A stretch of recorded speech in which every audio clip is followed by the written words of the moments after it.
Om, and then the Srishti begins. Yeah. So the Omkara is Vishwarupaha. Omkara has manifested from the Vedas, and Omkara is the foremost of all the Vedic mantras. Samendro Medhaya a Sprinotu. Yeah. May that Omkara, which is Indra, the Lord, the Lord bless me with Medha. Medha Shakti is the power of the mind to recollect, retain, focus on a topic. All whatever Shaktis are there in the mind, that is blessed by Medha Devi. So may that Omkara bless me with the Medha Shakti. Amritasya Deva Dharano Bhuyasam. Yeah? May I be blessed by that Omkara with Amritam. So Amritam here is to be understood as the knowledge of the whole, the truth.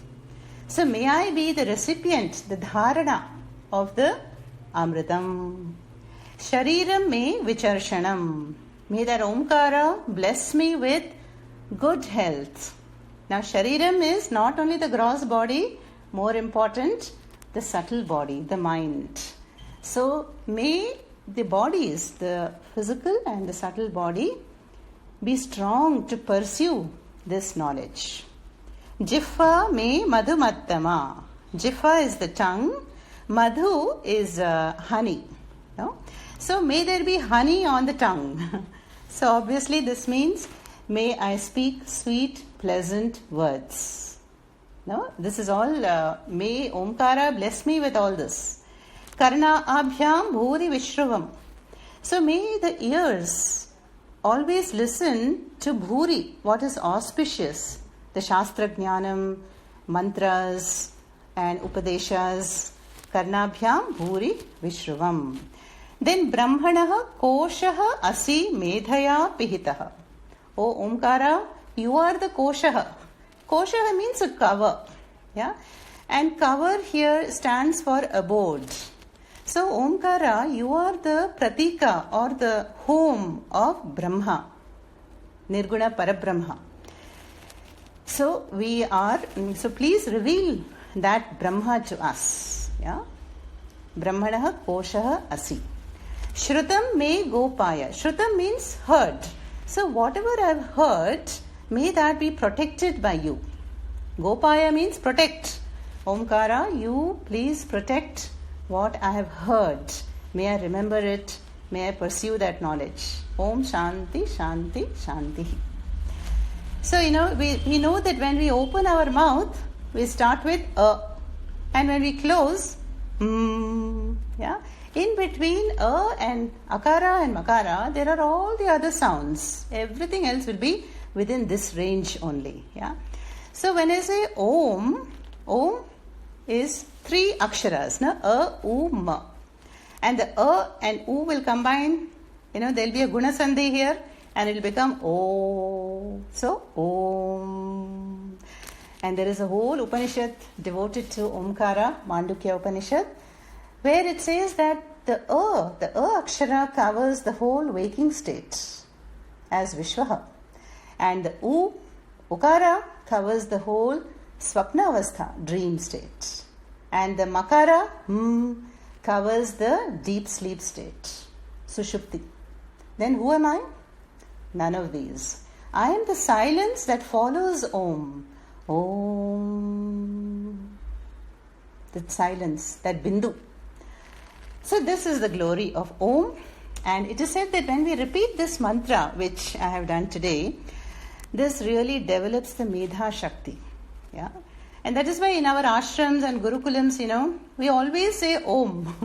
We greet each other with Om. WhatsApp, always there'll be a message preceded by Om, ended with Om. So Om means yes, no, maybe, everything. So Om is a kind of acknowledgement, and so that is used in a very spiritual way. Yeah? So Om is a pratika of Brahma, and this is glorifies Om. I will just chant it once again. Om Yaschandasam Rishabho Vishwarupaha Chandobhyo Dhyamrita sambabhuva samendro medhaya aspranotu amritasya devadharano bhuyasam shariram me vicharshanam jihva me madhumattama karna abhyam bhuri vishruvam brahmana koshosi medhaya pihitah shrutam me gopaya. Om Shanti Shanti Shanti.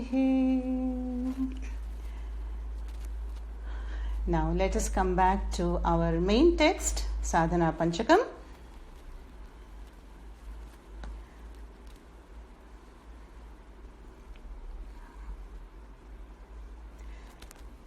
So we are studying the verses of Sadhana Panchakam, which is a text of 5 verses by Bhagavad-pada Adi Shankaracharya, in which Shankaracharya presents 40 sadhanas, guidelines, spiritual guidelines for a sadhaka, for a seeker, in order to progressively proceed in life and reach the sadhya, the goal, which is moksha.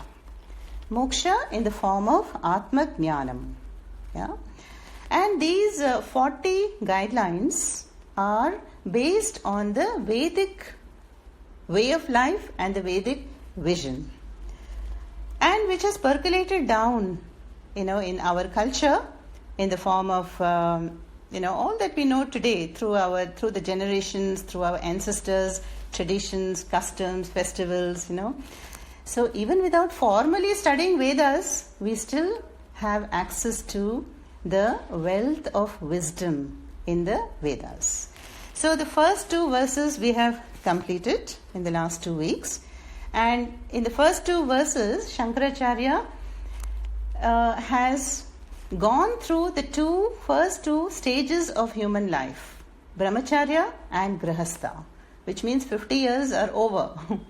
So, Vedo Nityamadhiyatam, this is how it starts. That one study the Vedas, or in the primary form, original form, or the secondary literatures, Ramayana, Mahabharata, Gita. Tat uditam karma svanushthiyatam. May one perform the karmas mentioned. So in the olden days, Vedic days, times, there were all these Vaidika karmas. Even today, some people are still doing Agnihotra and Sandhya Vandanam, Gayatri Japam. It's still there, but I would say minority. So the karmas today refer to Nitya Naimittika karmas, which is our duties and responsibilities. May one perform them as Tena Ishasya Vidhiyatam. That is, as an offering to the Lord. So when we do this offering to the Lord, what happens is, this is Karma Yoga.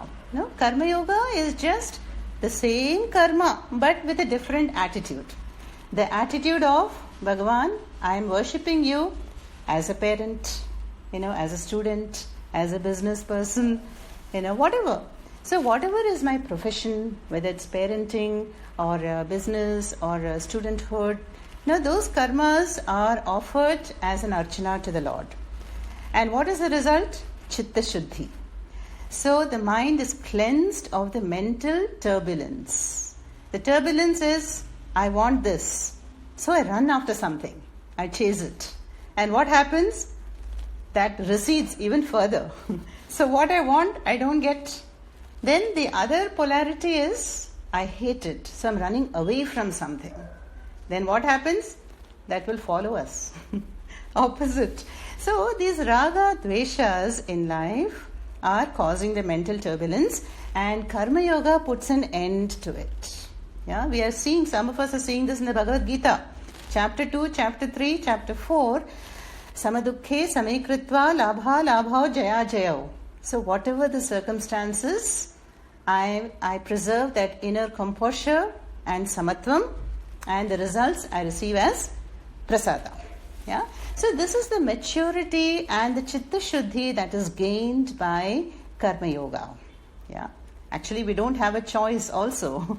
So, a sensible person would convert all the karmas to karma yoga. And it is just a matter of attitude. Yeah. Ishvara arpana buddhi and prasada buddhi.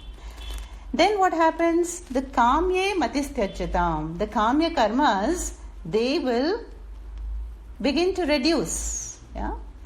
Because I see that, I am pursuing so many kamya karmas and I don't always get what I desire for or what I work for also.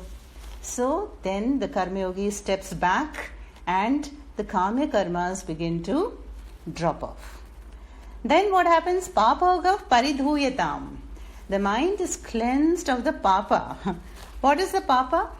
Papa is the adrishta karma phalam.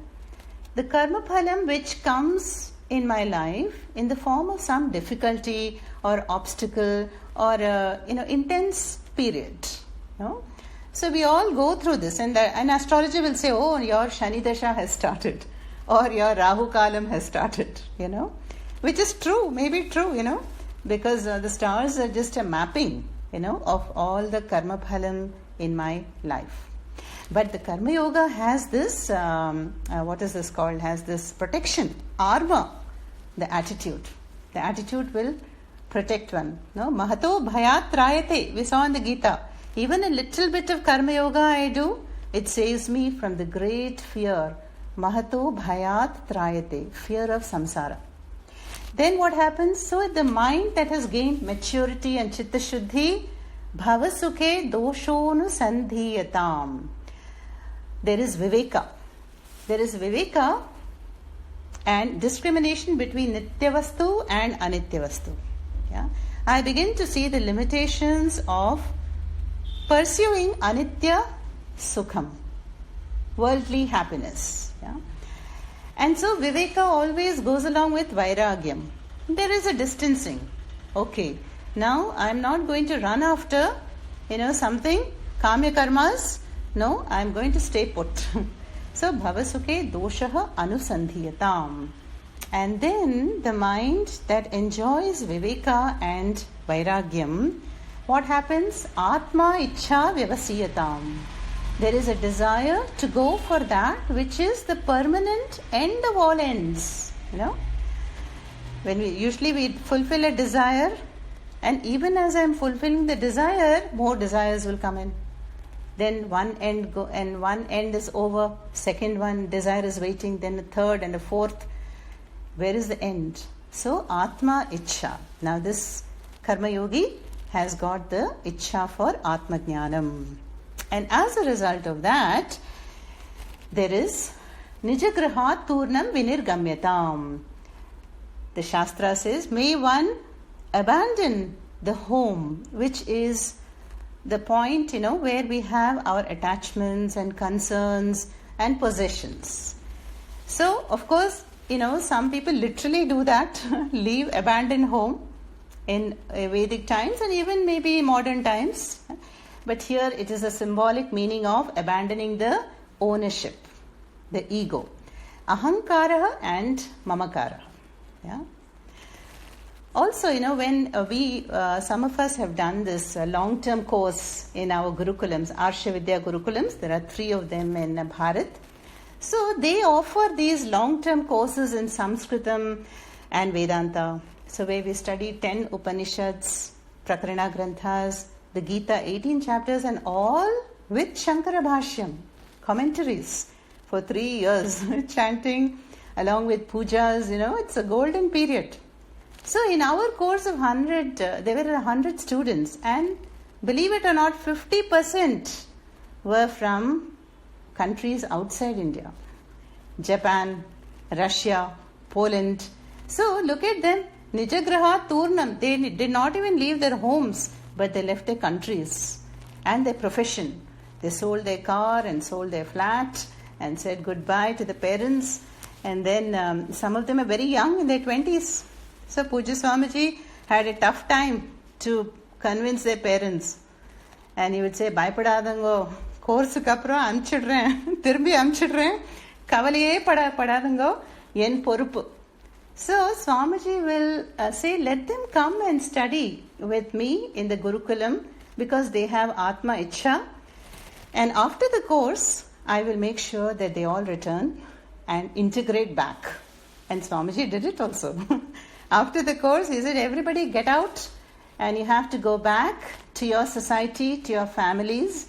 And because now you have the vision and you can share it with your near and dear ones and the not so near and dear ones also, with everybody. And now most of them are also teachers, they're running their centers or ashrams and they have that clarity. So that is Nijagriha Turnam Vinirgamyatam. So after the first verse, second one, here the sadhaka is a Vaanaprastha. Vaanaprastha is the hermit-like life, where one resorts to solitude. Again, not to be literally taken because we convert our own homes and flats into a vanam. You can put some green plants, indoor plants, and then you have now the leisure and you have the time to spend on your own spiritual growth. So one delegates, one is free from social obligations and duties. The family also, children have grown up. In fact, Swamiji will say, the duty of a parent ends with the education of the children. You don't even have to get them married off. Nowadays, anyway, that's also not a necessary step. So here, what happens? All the karmas have dropped away and one is retired and about 60 years old. So one can live as a guest in one's own home and that would be the Vaanaprastha stage. So satsanga is very important because that is going to nourish and protect this Atma Ichha flame and make it a Tivra Mumuksha. So Ramakrishna Paramahansa will say, is your mumukshutvam Tivra? Is it intense? How will we know it's intense? And he gave the example of when your head, supposing the head is on fire, the hair, then will one analyze and say, oh, how did this fire come on my head? What is the temperature? No. What is the one thing that one will do? Look for the nearest water source. No? So that is called Tivra Mumukshutvam. So when that Ichha, Atma Ichha is so strong that everything else is secondary. But for me, this is important. That moksha or freedom from anishtaha. Freedom from all that I don't want. In short, samsara, that is Tivra Mumuksha. And satsanga gives us all that. Then what happens? Satsanga will also bless us with the Dhrida Bhakti to Bhagavan. We have seen how there are stages of bhakti, Chaturvidha Bhajante Mam Janaha Sukritinorjuna Arto Jignasur Artharthi Jnani Cha Rishabha. Krishna says in the Gita that, Krishna says to Arjuna that people ask me for all kinds of things. Give me this, give me that, take away this, But then, who is dear to me? The one who wants me. So that is the Dhrida Bhakti, which is not a commercial bhakti, that we look at Bhagavan as a means to fulfill my goals. So I had a student once, and she said, Amma, I want to get I'm praying to God every day that my daughter gets married. She gets married. Is this Dhrida Bhakti? Because she said, I want her to be married so I have more time for spiritual growth. So her intention is to be free. I said, don't worry, whether it is not, your prayer is good and it will be granted. So Dhrida Bhakti is we want to pray to Bhagavan and relax. That Bhagavan will take care of my spiritual progress. What is going to happen next? I don't worry. So Pujya Swamiji will say, let Bhagavan be the babysitter. So you hand over your problems and your worries to Bhagavan and you just sit back as though you are on the Mumbai suburban train and relax and enjoy the scenery. So Dhrida Bhakti Adhiyatam. Then we have Shantyadi Parichiyatam. This I told you, this is the sixfold inner wealth of values. Shamaha, Damaha, Uparatihi, Titiksha, Shraddha, Samadhanam. And in fact, one Swamiji said, this is the real interior decoration because we are decorating the mind with Shamadama Adi Shatka Sampatti. Yeah? So in Vedanta, always we begin with, in Vedanta, with what is called as Adhikaritvam. Adhikaritvam means eligibility. So there is a definition, that is called Sadhana Chatushtayam. So starting point is Viveka, Vairagya, Shamadamadi Shatka Sampatihi, Mumuksha. Yeah? Now it doesn't mean that we have to wait till all this are perfected and then I come to Vedanta study. No. Even if Shraddha is there, or some Mumuksha is there, Viveka is there, I start. And then as I pursue the study, then all the values and attitudes are going to grow in abundance. But it is also a checklist to see where I need to upgrade myself. Where am I falling short?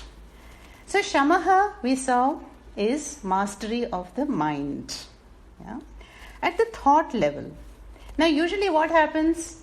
I am either overthinking or circular thinking or noodle thinking, or no thinking means sleeping. So there is worry, there is emotional reacting, there is noodle thinking.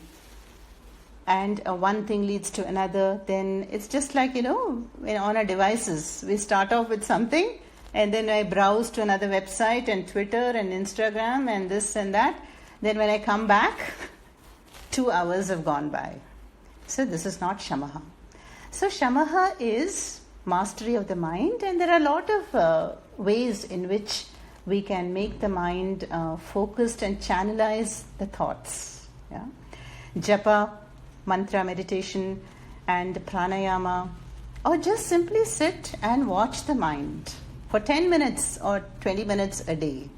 So it is like, when children are watched, will they do mischief? No. They know they are being watched. So when our mind is also like the thoughts are like children, and when we watch them, then they will subside. There'll be initially some clamor. I want this, I want that. No, get up, get me that, get me this, go there, come here, answer the doorbell. But you just stay. So that is a very good training for Shamaha. Just came to my mind. Then the Yoga Sutras of Patanjali also say, Pratipaksha Bhavana is there.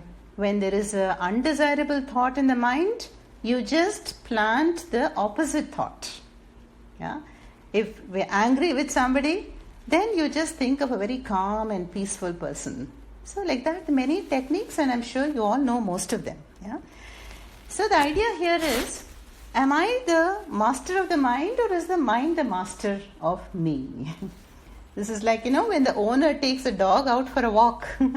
So sometimes we see the dog is pulling the owner, and sometimes the owner is leading the dog. Yeah? So we want the mind that is an instrument in my hands. And how will that happen?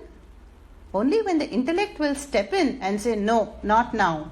Now I am meditating, we are doing puja, or whatever else you have to do later. Yeah? So Atmanam Rathinam Vidhi, Shariram Rathamevatu.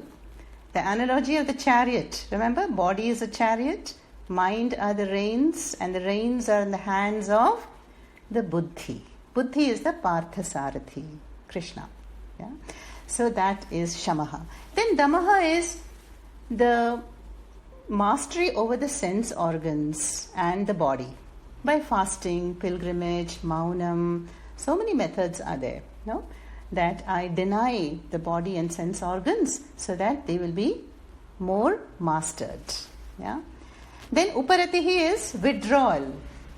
Withdrawal from other unnecessary pursuits. So prioritizing.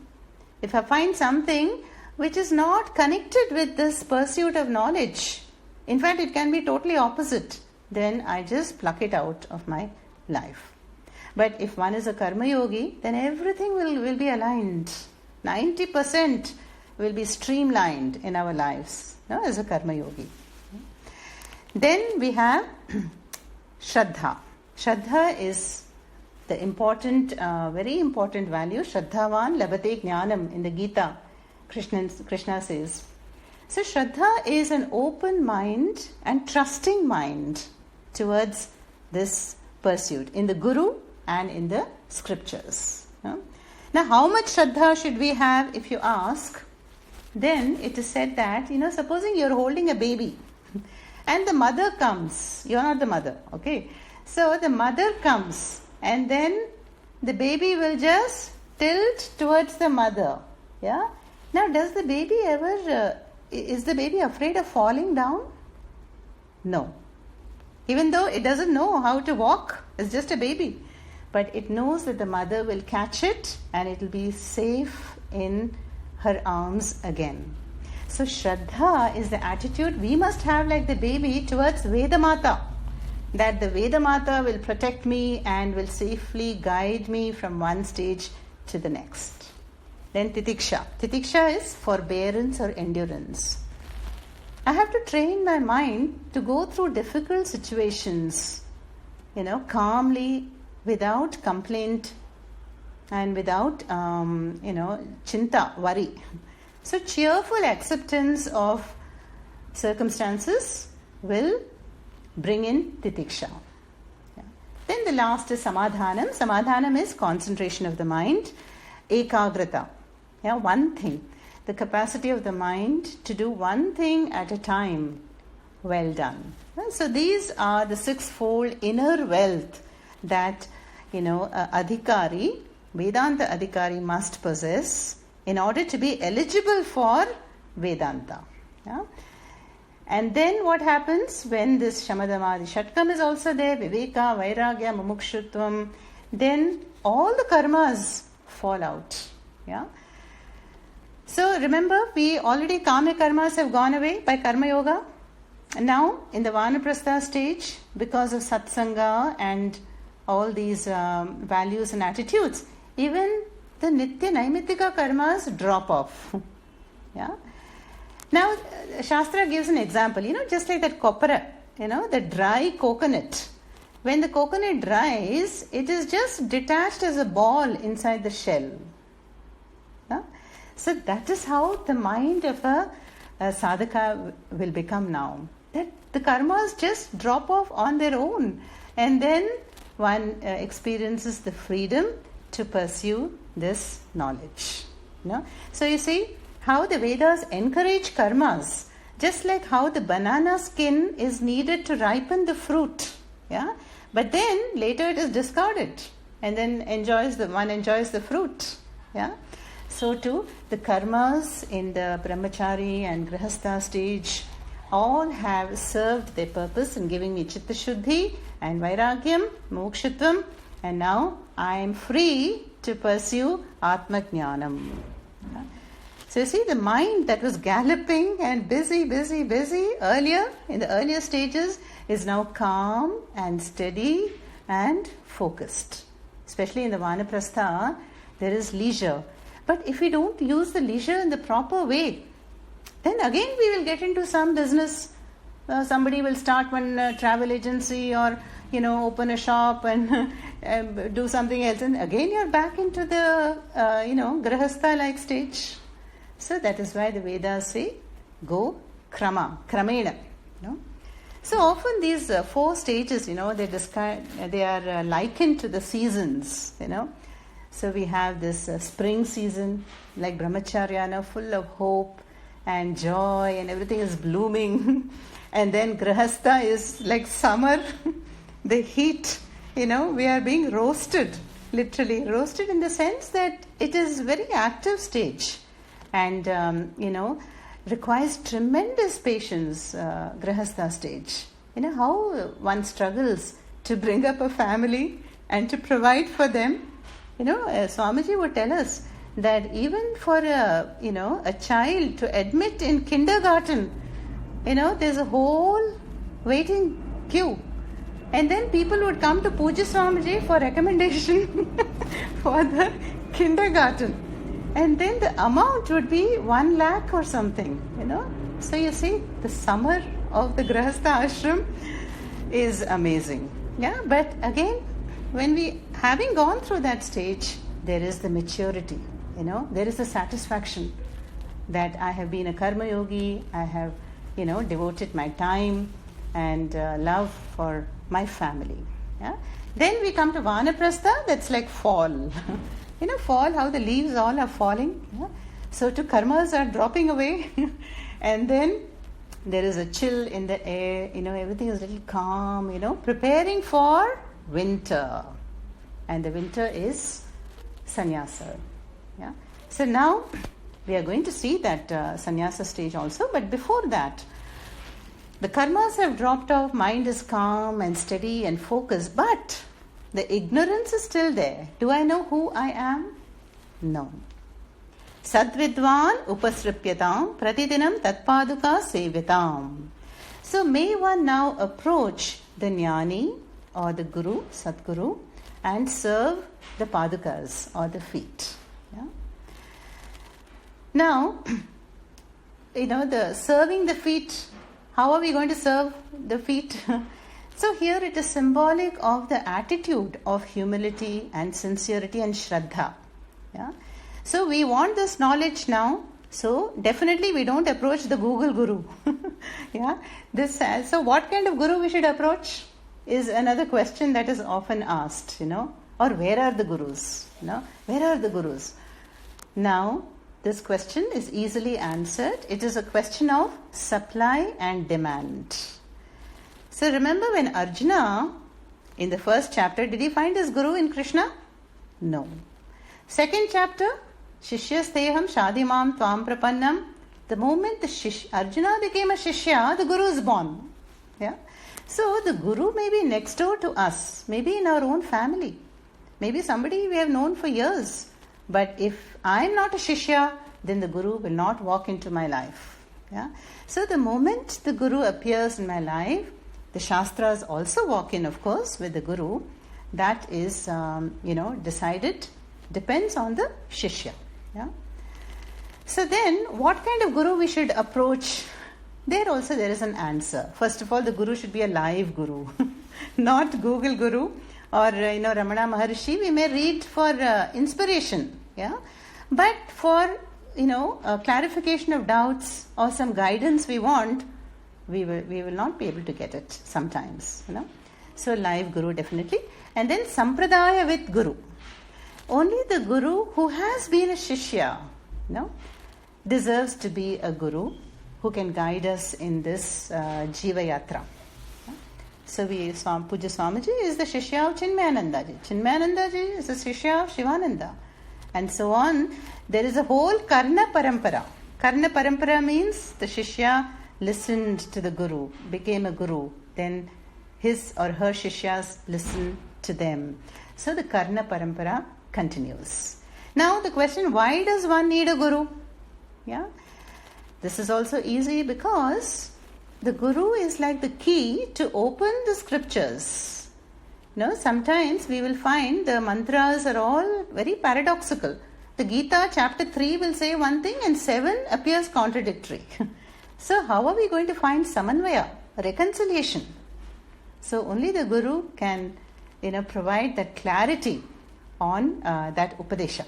Yeah? So satvidvan upasripyatam pratidinam tatpaduka sevyatam. Then what must one do? Brahma eka aksharam arthyatam. May one ask for that eka aksharam Brahma. The one without a second. That means what? The one that is not conditioned spatially. That is not here and not there. No. That is everywhere. Eka. Then aksharam is which is not subject to time. Non-decaying, undecaying. And that is Brahma.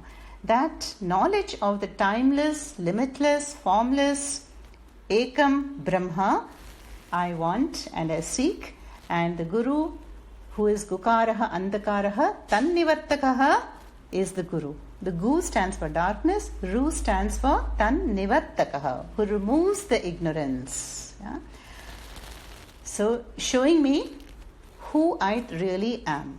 So, in a sense, we are not, submitting to the Guru as a person. We are submitting to the Shastra. because the Guru and the Shastra are not separate from each other. The Guru will unlock the Shastra for us and give us the vision. Yeah? And then where is that topic to be found? Shruti Shiro Vakyam Sama Akarnyatam. The Vedas, no? The head of the Vedas, Shiras, is the Vedanta, the end portion, also called Upanishads. And there are the Vakya. The Vakya. And may one listen to the Vakyas in a very alert way. Sama Karnyatam. Yeah? So that is where we are at present. I was just doing a quick recap. Now, even for understanding, something like a quadratic equation or Einsteinian equation, we need a guru, no? We need a physics guru or a mathematics guru. So what about the Vakya in the Shruti Shiras? Tat Tvam Asi. If somebody says, you are that, you are the cause of the entire world. So that is too much for me to swallow. Yeah? And I will just brush it away. So the Guru is the one who will unfold the Tattvamasi, Mahavakya, in a very systematic way. And may one listen to that in a proper way. Yeah?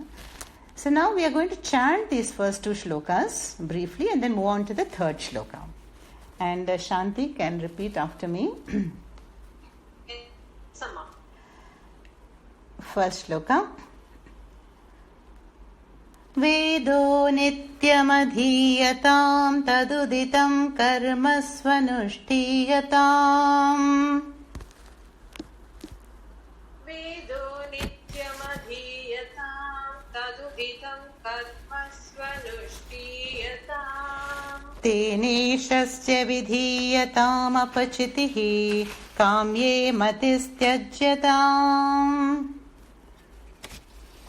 Teneshasya vidhiyatam apachitihi kamye matistyajyatam. Papoghav paridhuyatam bhavasukhe dosho nusandhiyatam.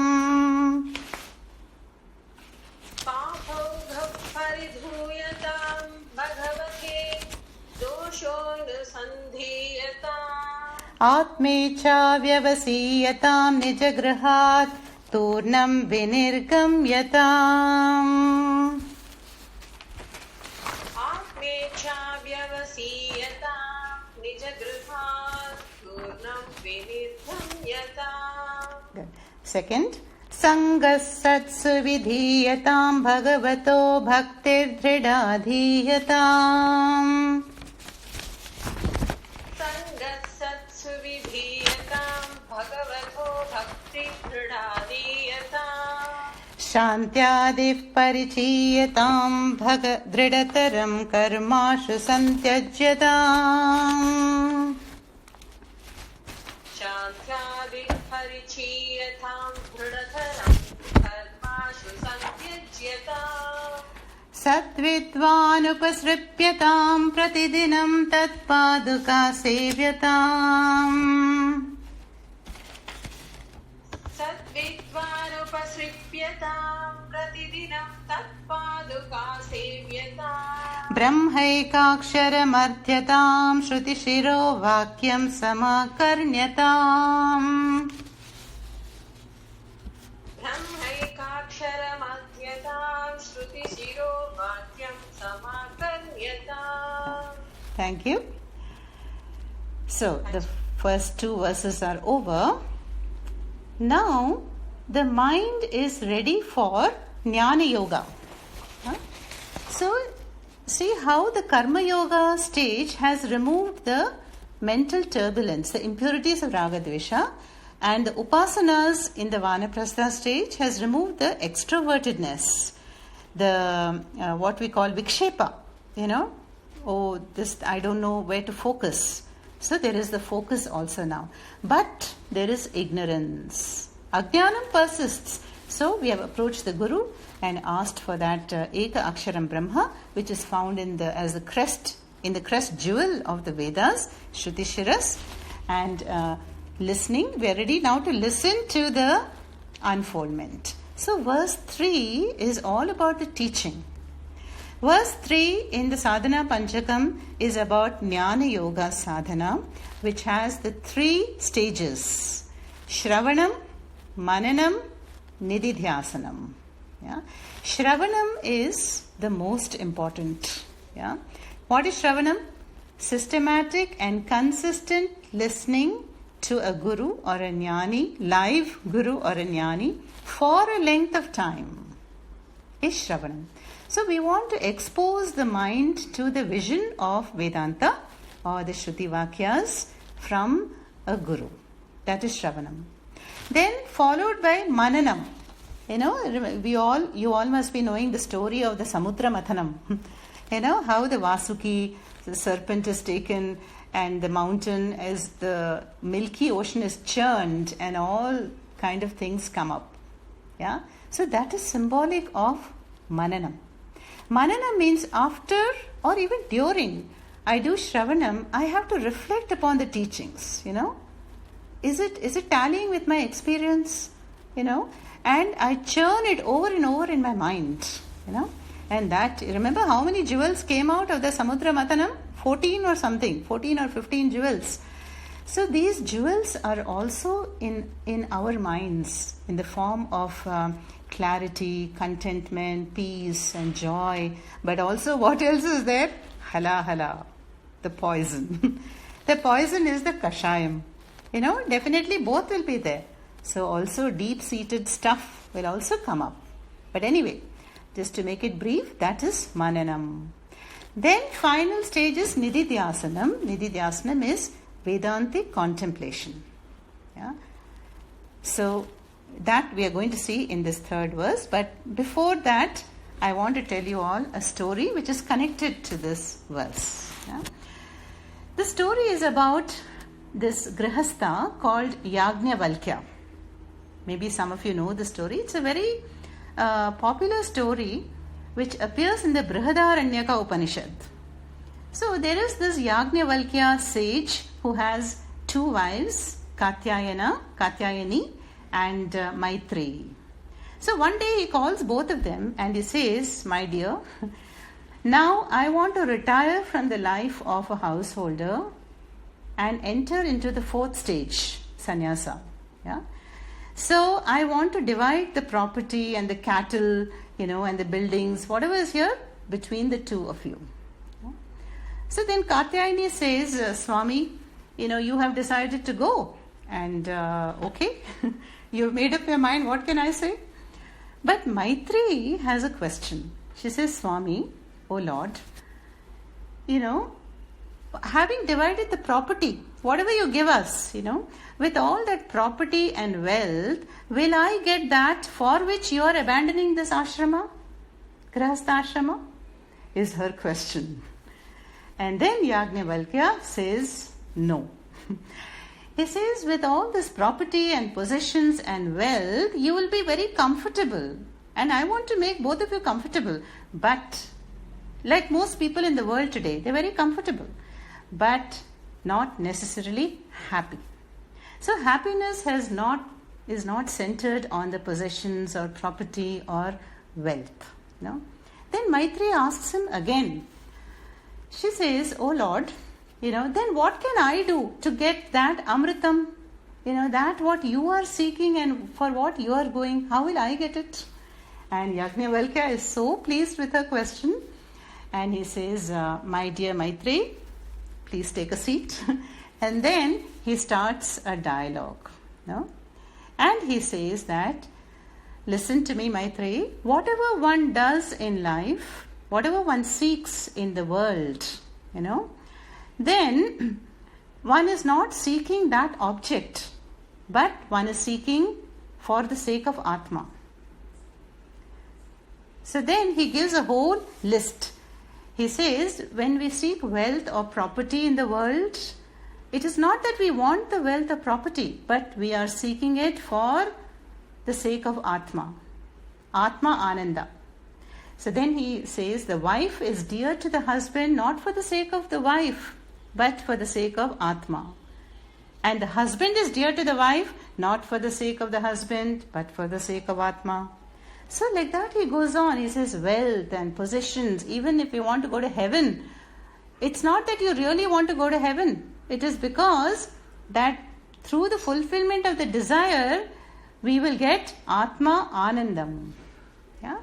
The son is dear to the parent, not for the sake of the son, but for the sake of Atma.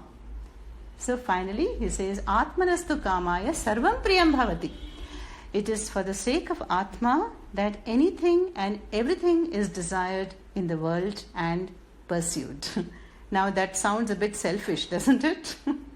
So Upanishads make a very bold statement, yeah, but it is a very subtle point. Let's say I do some seva. Of course, my seva is going to bring happiness to whoever is receiving the seva, But why am I doing that? Because it makes me happy. Yeah. So when we see this, any relationship or anything that I pursue in life, why do I do that? Because I want to experience the happiness which is centered on me. Now, will I do anything which will bring me discomfort or pain? No. And what does that clearly prove? That happiness is not centered on external objects, but it is centered on Atma.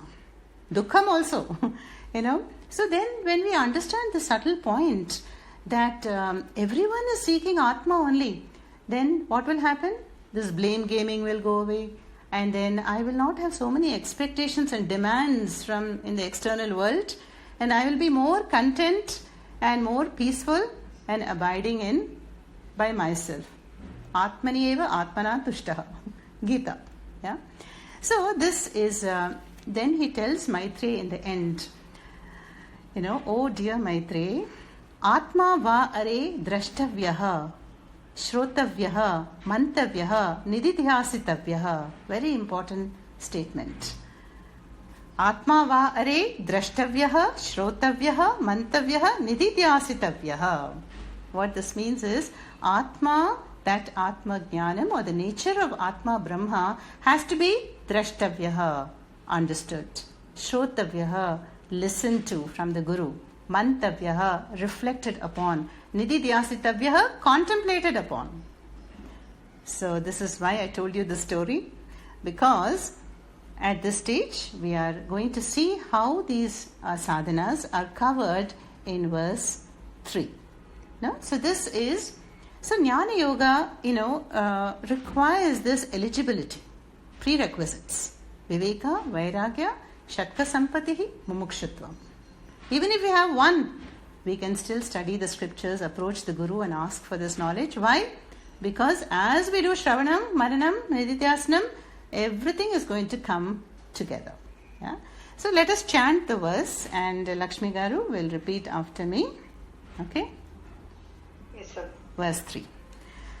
Vakyarthascha vicharyatam Vakyarthascha vicharyatam Shruti shirah pakshas samashriyatam Shruti shirah pakshas samashriyatam Vakyarthascha vicharyatam Shruti shirah pakshas samashriyatam Vakyarthascha vicharyatam Shruti shirah pakshas samashriyatam Dustarkat suviramyatam Dustarkat suviramyatam Shrutimatastarko nusandhiyatam Shruti-matastarko nusandhiyatam Dustarkat suviramyatam Shruti-matastarko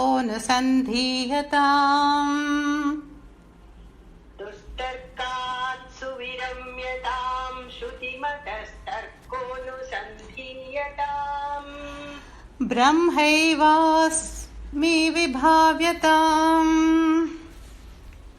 Brahmaivasmi vibhavyatam We can also say Brahmasmiti vibhavyatam Brahmasmiti vibhavyatam अहरहर गर्वः परित्यज्यताम् अहरहर गर्वः परित्यज्यताम् देहेऽहं मतिरुज्यताम् देहेऽहं मतिरुज्यताम् बुधजनैर्वादः परित्यज्यताम् बुधजनैर्वादः परित्यज्यताम्. Yeah, we'll do this again. वाक्यार्थश्च विचार्यताम् श्रुतिशिरः पक्षः समाश्रीयताम् दुस्तर्कात् सुविरम्यताम् श्रुतिमतस्तर्कोऽनुसन्धीयताम् वाक्यार्थश्च विचार्यताम् श्रुतिशिरः पक्षः समाश्रीयताम् दुस्तर्कात् सुविरम्यताम् श्रुतिमतस्तर्कोऽनुसन्धीयताम् ब्रह्मास्मीति विभाव्यताम् अहरहर गर्वः परित्यज्यताम् देहेऽहं मतिरुज्यताम् बुधजनैर्वादः परित्यज्यताम् ब्रह्मास्मीति विभाव्यताम् अहरहर गर्वः परित्यज्यताम् देहेऽहं मतिरुज्यताम् बुधजनैर्वादः परित्यज्यताम्. Yeah, thank you. Now I'll do just once the whole thing. वाक्यार्थश्च विचार्यताम् श्रुतिशिरः पक्षः समाश्रीयताम् दुस्तर्कात् सुविरम्यताम् श्रुतिमतस्तर्कोऽनुसन्धीयताम् ब्रह्मास्मीति विभाव्यताम् अहरहर गर्वः परित्यज्यताम् देहेऽहं मतिरुज्यताम् बुधजनैर्वादः परित्यज्यताम्. So again, as you can see the pattern, 16 sadhanas are over and 3 stages of life are also over. So Brahmacharya, Grihastha and Vaanaprastha. And now we have another set of 8 guidelines per verse. And these will show us what is Shravanam all about, what is Mananam all about, what is Ndidhyaasanam all about. So you see how every verse of Bhagavad-pada Shankaracharya is a power-packed capsule. Yeah? Packed with instructions, and even to understand one instruction, it can take years, no? But anyway, here we are going to proceed with the Nyana Yoga sadhana. So what is the first step? Shravanam. Yeah? So as it is said, we have been given 2 ears and 1 mouth. So we have to listen more and speak less. That is also going to come as a guideline. So vakyasya arthaha cha vicharyatam. So these Mahavakyas that we saw at the end of verse 2 to be found in the Shruti Shiras, the head of the Vedas, in the Vedantic portion or Upanishads, may one do vichara, may one explore, examine, analyze those the Vedantic equations or Vakya as per the Guru's teaching. Yeah. Now you have all definitely, I think, must have heard of the most popular Vakyam, which is Tat Tvam Asi. Yeah? Tat Tvam Asi is a very common Mahavakya and it is found in the Chandogya Upanishad. Very beautiful Upanishad. In the Chandogya Upanishad, the father is having a dialogue with the son. The father is a guru for the son. So the father is telling the own son, Tattvamasi, Shvetaketu is the son's name. Yeah. So this is the meaning, vichara. May one do vichara or mimamsa. Mimamsa means pujita vichara. Means a very focused and sacred inquiry and trying to analyze, explore, examine Tattvamasi like Vakyam. Now this is not the only Vakyam. Yeah. The whole Vedas are filled with Vakyas. Prajnanam Brahma, Ayam Atma Brahma, Aham Brahmasmi. Even the Gita, Recently we discovered a Mahavakya, some of us. We discovered a Mahavakya in chapter 13, verse 2. Kshetrajñam chapi mam vidhi sarva kshetreshu bharata. So in the 13th chapter also, Bhagavan gives us a Mahavakya. And the whole Gita is nothing but an elaboration of Tat Tvamasi. The first 6 chapters of the Gita is about Tvam, the Jiva. The middle 6 chapters of the Gita is Tat Padam, about Ishvara. And the last 6 chapters of the Gita is Asi, the equal to sign. So, Tat Tvam Asi can be very nicely understood in the Gita, but here also in the Chandogya Upanishad, Uddhalaka is the father, is telling his son Shvetaketu, giving that upadesha, Tat Tvam Asi. Yeah? So this is Shravanam.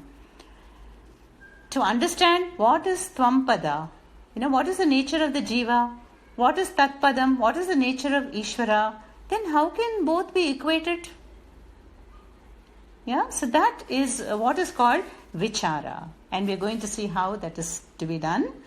Shruti Shiraha Pakshaha Sama Shriyatam. Now Shruti Shiraha we know is Vedanta, Upanishads, and Pakshaha means the vision. Yeah, so the vision of this Vedanta or the Upanishads may one resort to, take refuge in. Shruti Shirah Paksha Sama Shriyatam. Now what is the vision of Vedanta? The vision of Vedanta is that you are not what you take yourself to be. Mr. So-and-so, Mrs. So-and-so, Chinese, American, short, tall, old, young, sukhi, dukhi. All these attributes we have. You are not this, you are much beyond that. You are not this limited, mortal, imperfect, insignificant Jiva. But you are Tat. Yeah? And what is Tat? Tat is consciousness. Consciousness is Nirguna Brahma. And that consciousness is appearing in these various costumes. Yeah? Consciousness as an Uma, as a Sudha, as a Swamini, as a stone, as a donkey, as a sparrow. Yeah? So these are the manifestations of Nirguna Parabrahma, and the Shastra gives us the popular examples of waves. So every wave is a manifestation of water. Yeah? So the water is being the cause for waves, manifests as the effects. Or ornaments, gold ornaments. Gold is the cause which is appearing as the effect. You cannot have ornaments without the gold as the adhara. We cannot have waves without water. So every wave, the waves are all different in intensity and color and duration, but they are essentially water. Yeah? Ornaments are different, varying in precision and craftsmanship and price and utility. Nama, Rupa, Kriya are different, but they are all essentially gold. So this is the vision of the Shruti. Yeah? So I am the consciousness that in fact blesses my body and all the functions and faculties and the whole world. Atma Jyoti. Yeah? So this is Shruti Shiraha Pakshaha. May one resort to that. Yeah? Then Dustarkat Suviramyatam. May one give up the Dustarka. What is Tarka first of all? Tarka means logic. Yeah? So logic is a very important branch in the Vedas, and people in the ashrams, they study logic for a few years. If A is there, B is there. If A is not there, B is not there, and hence whatever conclusion. So, but here we're talking about Dustarka. Yeah? So Dustarka is in the form of the people who arrive at conclusions which are contradicting the Vedas.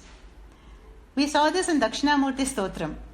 No? Deham pranam apindriyanyapi chalam buddhim cha shunyam viduhu. So there are people who will say body is Atma, prana is Atma, mind is Atma, shunyam is Atma, intellect is Atma. There's nothing beyond that. There are people who will say this is the only life. There is nothing beyond this. So, yavat jivet, sukham jivet, kritam pivet, rinam kritva. So, incur debts, and have a luxurious, happy-go-lucky life because you don't have to pay back the debts. You are not going to come back. This is an example of dustarkaha, which is against the vision of the Shruti. Yeah?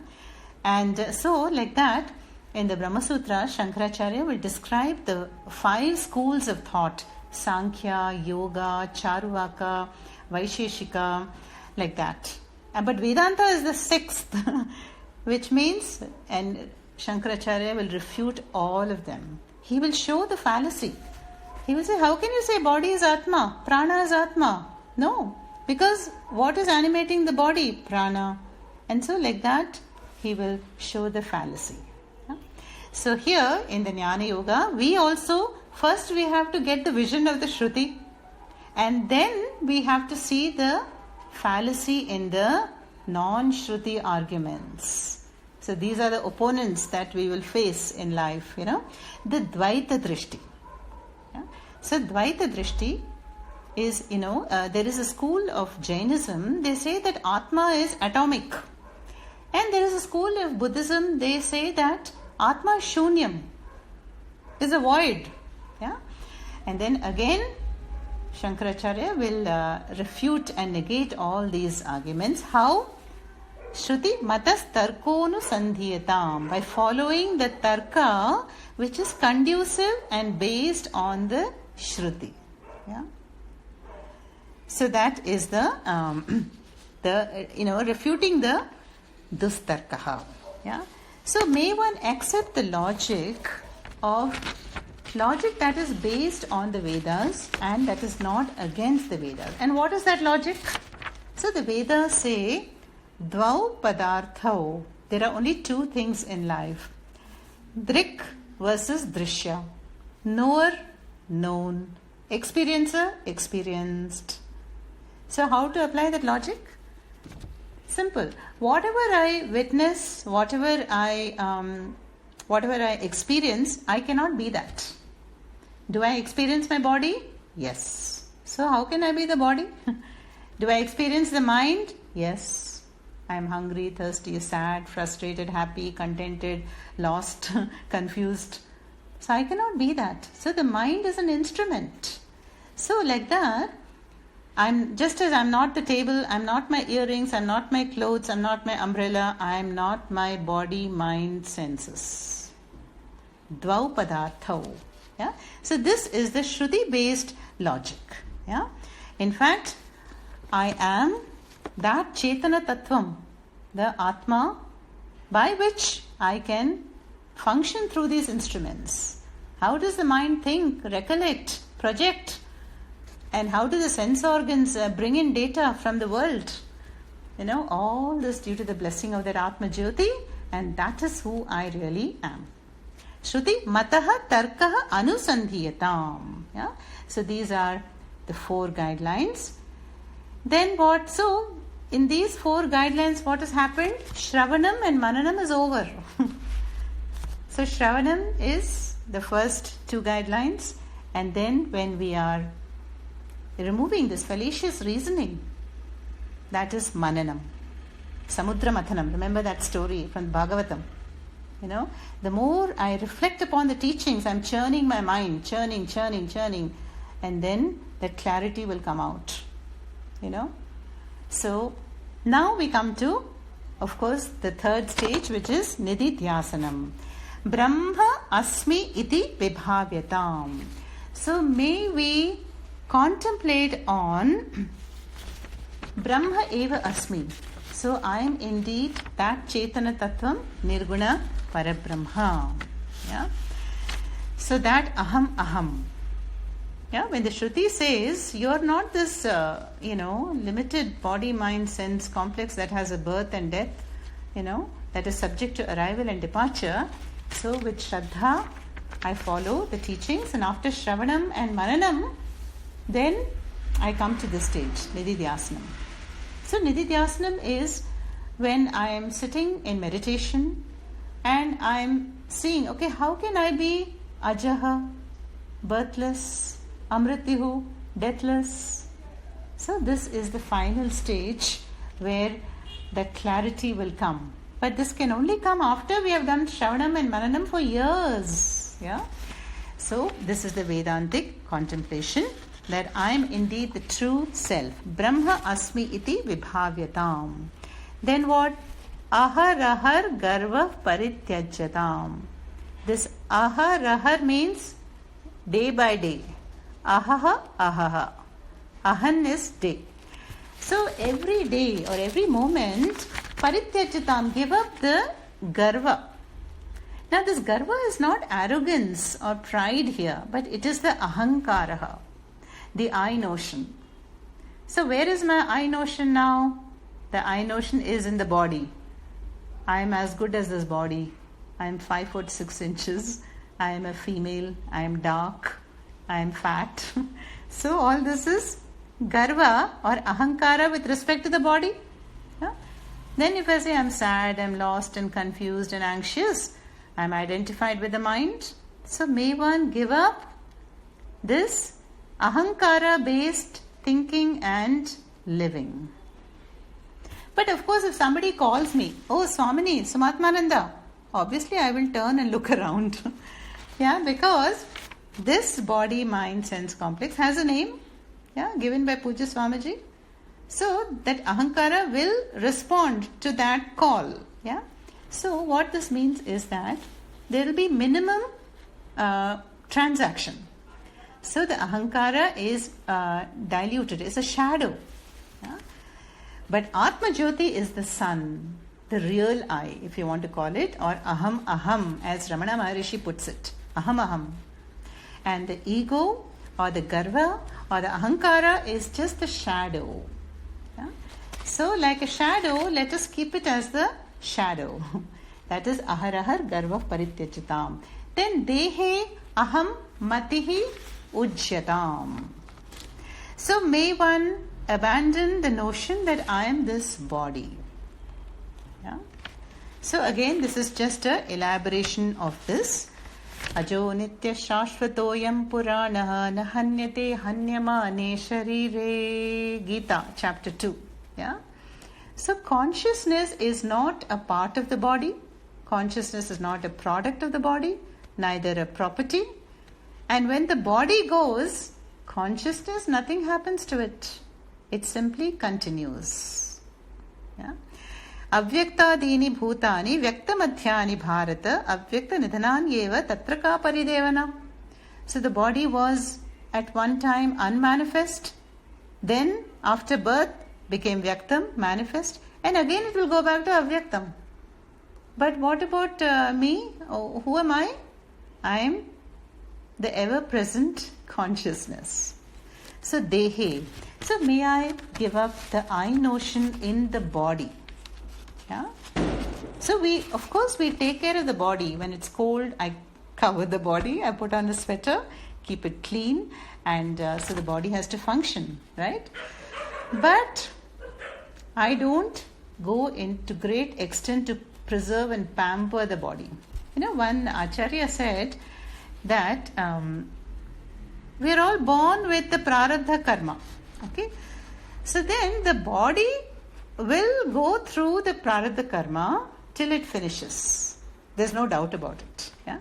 So then we did not do anything. The food and the medicine that is needed to maintain the body will come to you wherever you are. Why? Because the prarabdha karma has to continue. Yeah. So the body is a very valuable instrument. It's a moksha dwaram, but I want to use the body. Here the body we have to understand as physical and subtle body, both. Yeah? More the subtle body, the mind. The mind is used to understand the Atma Tattvam. Yeah? Remember the statement, Manaha eva karanam bandha mokshayoho. Mind is the cause for bondage, and the same mind, when it is purified and uplifted, is the cause of release. Yeah? So this is Ndidhyaasanam. Yeah? Now the last line here, the last guideline of this verse, Buddha janaihi vadav parityajyatam. Buddha janas are the wise people. Yeah? So may one give up arguing, having vada with the wise people. This seems like an odd man out in the guidelines.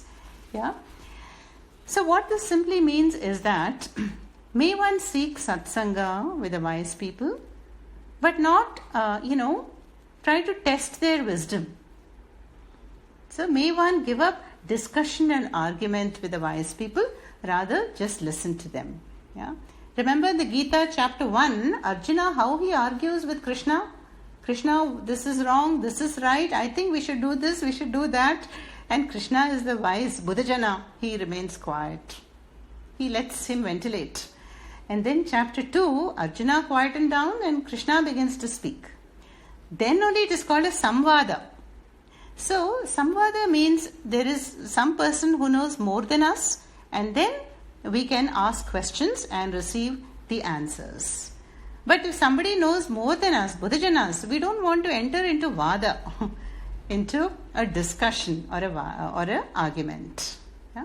So this preserves the relationship and keeps a healthy relationship. So vada we can have with our siblings and colleagues and friends, but not with elders and wise people, and definitely not with gurus. Yeah. So that is, you see how this is a very intense verse, and we have seen the 3 stages of Nyana Yoga: Shravanam, Mananam, Ndidhyaasanam. That is listening to the scriptures as taught by the Guru and examining the statements, and then taking refuge in the vision of the Shrutis, and to give up the dustarka, or to see the fallacy in the arguments which are against the Vedas. Yeah? And following the Shruti Tarka, the logic mentioned in the Shruti. Then the meditation is Vedantic meditation, to contemplate on the truth of the statement, which will follow after Shravanam and Mananam. And to see through the game of ahankara, how the ahankara is pushing me to do this and that. So when I watch my mind, I can clearly see that the ahankara is but a shadow. Yeah? And I want the truth of the ahankara, and that is aham. And may one give up the notion that I am this body. Yeah? Give up in the sense, keep it in check. Yeah? We have respect for the body, but at the same time, the understanding that I am not this body or the mind. Yeah? And then give up also the arguments with the wise people. Rather, let us enjoy the satsanga and benefit from their association. Yeah? Now we will see